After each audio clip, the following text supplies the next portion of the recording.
ይቅር የማይል ሰው ሃይማኖት የለውም። ለምን? እግዚአብሔር የምን አምላክ ነው? ሃይማኖት እግዚአብሔር ነው። እግዚአብሔር ደግሞ የምሕረት አምላክ ነው። ስለዚህ አንተ ጨካኝ ከሆንክ የምሕረት አምላክ ከአንተ ጋር የለም ማለት ነው። ልብህ ይቅር ባይ ካልሆነ እግዚአብሔር ከአንተ ጋር ሊኖር አይችልም። ይኸውላችሁ ያንተን ክፋትም እግዚአብሔር ዝም ብሎ እግዚኦ ማረነ እግዚአብሔር አይልም፣ አይምርም። መቀለጃ አይደለም እግዚአብሔር። ዝም ብሎ 400 ሆኑ ጊዜወታ ወደ 400 ሚሊዮን ብንቀይረው ይቅር አይልም። እወ ህድግ ወይ ሀድግ ለክሙ እወ ስራዩ ወይ ሰሪ ለክሙ ነው የሚለው ዮሐንስ አፈወርቅ በቅዳሴው። ተው ይተውላችኋል፣ ይቅር በሉ ይቅር ይላችኋል ነው ያለ። እግዚአብሔር የምሕረት አምላክ ነው። ነገም ስንለምነው የሚሰማን ይቅር የምንል ከሆነ ነው።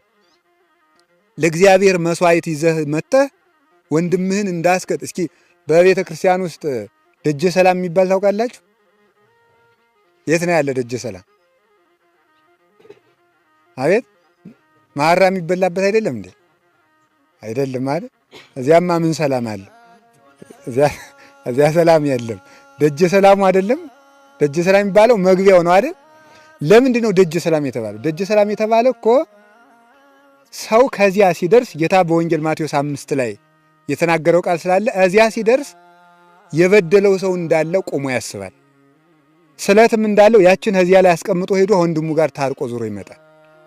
ስለዚህ ያ ምን ይባላል? ደጀ ሰላም የተባለ ለዚህ ነው። የይቅርታ በር ማለት ነው። ይቅርታ የሌለው ሰው ያችን በር አልፎ ቤተክርስቲያን መግባት አይችልም ማለት ነው። ደግሞ እንግዲያስ ደግሞ አይኔ ይቅር ስላላልኩ ቤተክርስቲያን አልገባም ብላችሁ ደግሞ ተጎለቱ። ችግር እኮ ነው የሰው ልጅ እኮ እንደው በእውነቱ ማለት ችግር ውስጥ ነው። ይቅር ብለን እንግባ ነው እንጂ ይቅር ሳትሉ እቤት ተቀመጡ አላልኩም ደግሞ ማለት ነው። ስለዚህ ዋናው ነገር ይኸው ወካዕብን አስተበቆ ለእግዚአብሔር ለአምላከ ምሕረት አቤቱ በደላችንን ይቅር በለን እኛም የበደሉንን ይቅር። ድራማ እኮ ነው የምንሰራው እኛ እኮ እኛም የበደሉን ይቅርና እንደው እኮ አይድረስ ነው ማምላክ። በጣም ነው የሚገርመው።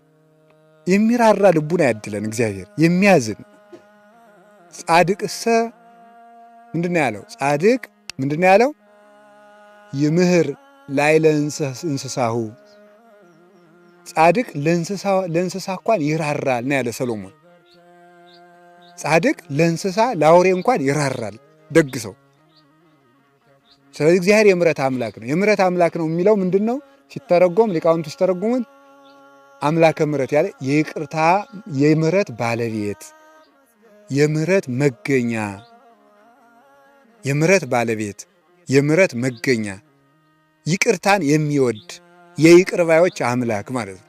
የተንኮለኞች አምላካቸው አይደለም እግዚአብሔር። የምሕረት አምላክ ነው። የምሕረት አምላክ ነው። ምሕረት ላላቸው ሰዎች ምሕረት ይኖረዋል።